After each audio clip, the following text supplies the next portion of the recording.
What makes a pose actually dynamic? Brains love patterns, eyes follow the curve, and that's why we use curves to help guide the eye in our paintings.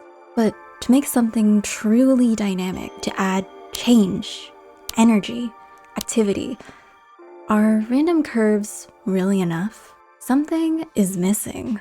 When something disrupts the curve, has an impact because it disrupts the pattern our brains like. That is how you make something dynamic. But while logically we might know this gives us the problem of how we could realistically add this concept into our workflow of drawing. I found a solution that might interest you. This curved T in 3D space solved all my problems. So I'm going to show you 3 ways of how to draw dynamically, easy to challenging, and how this boring, simple T changed the way I thought about drawing poses, and can maybe change yours. Imagine you want to draw a character, any character, in a full body pose. Like any resourceful artist, you do the smart thing and find good references of the human body before you start drawing. But before you could even place your pen onto the tablet, there's already a problem. The pose you have in your head that you want to draw doesn't have any good photos you can use for a reference. Maybe it's because it's an action pose with weird angles that are hard for photographers to capture. But for whatever reason, you realize you have 2 problems now. You want to make a good dynamic pose, and you're gonna have to do this from scratch. So let's start with the fix for that, which is simultaneously the easiest way to add movement to a drawing, the curved T, which you've been seeing me use in the background so far. The goal is to establish 3 things: the curve, the impact to make it dynamic, and a way to draw the human body. Draw a random curved line, a C curve, that folds in on itself. Place it in 3D space by not making it just a line, but a ribbon. And for impact, place another ribbon perpendicular but connected to that first line. The resulting shape looks simple, like a T cut out of paper. And you can rotate that T however you want, as long as there is a curve or a twist on it. Building the body using this curved T, by making the torso follow the curve of the long line, you can draw the human body both with a curve, the torso and legs, and with impact, the perpendicular upper limbs. The T is important because it has a front and a back. If the front of the T is showing, it should be the front of the body you're drawing.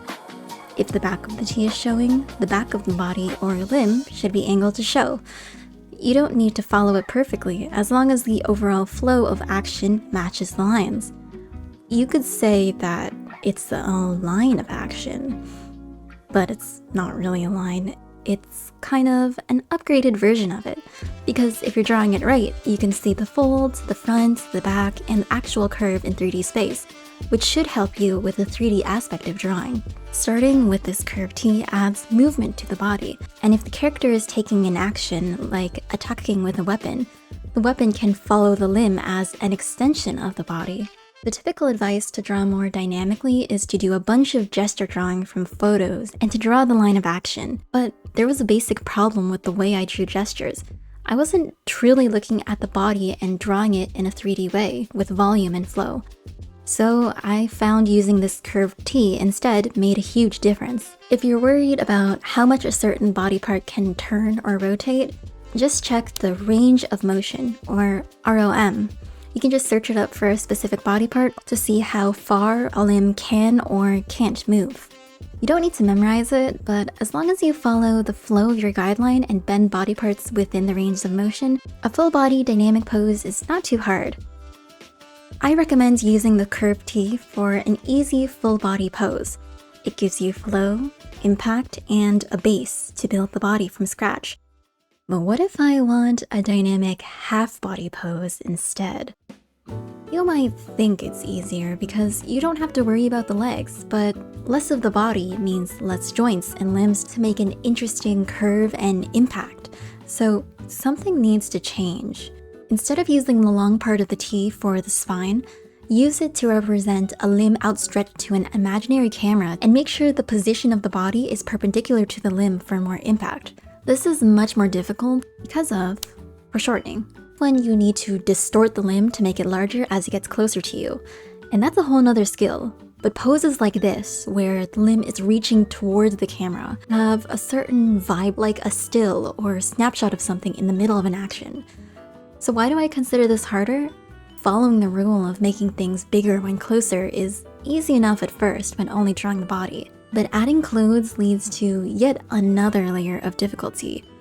When the body is bare, or in skin-tight suits where muscles are clearly defined, you can easily see the gradual increase in size when the limbs get closer. But like in this drawing, as soon as you start drawing clothes, you need to make sure the silhouette is minimally disrupted to keep the illusion of the limb getting bigger, on top of trying to draw the folds accurately. Here, I erase everything and redraw the clothes from scratch to try and match the character design with thinner sleeves while adding wind to blow the sleeves and add movement.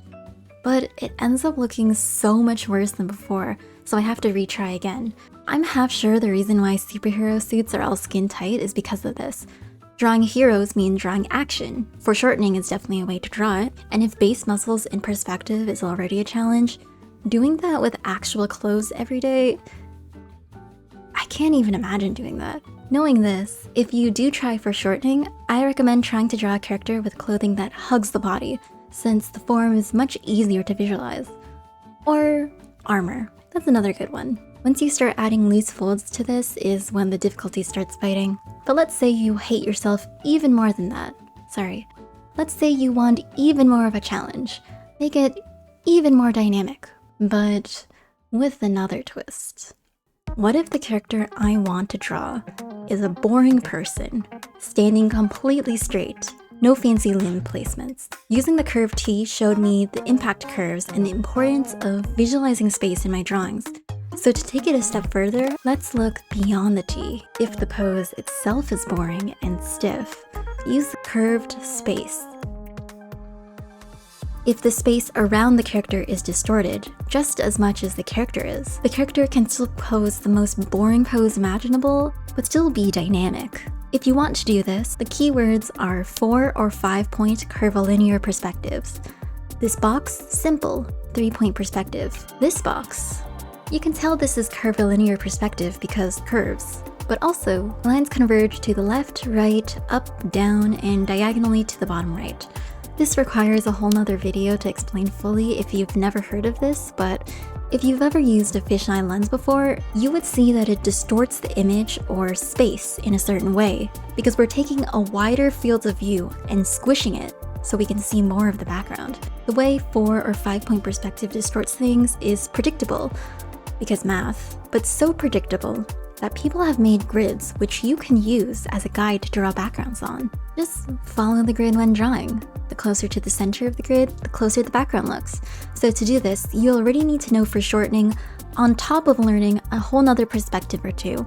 But there's lots of resources out there by people who do this all the time. I recommend these 3 if you're willing to take a challenge.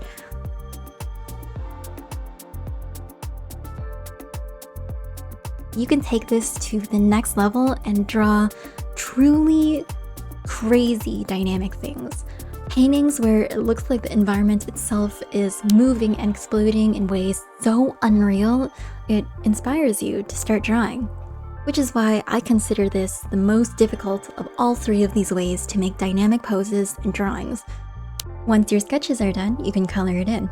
I liked this one the best.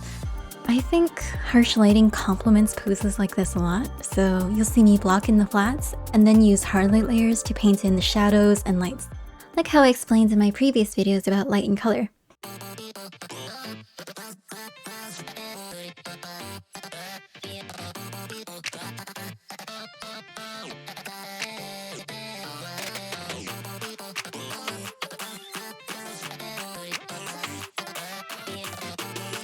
Curves, the curved T, and more curves is how you make your drawings more dynamic.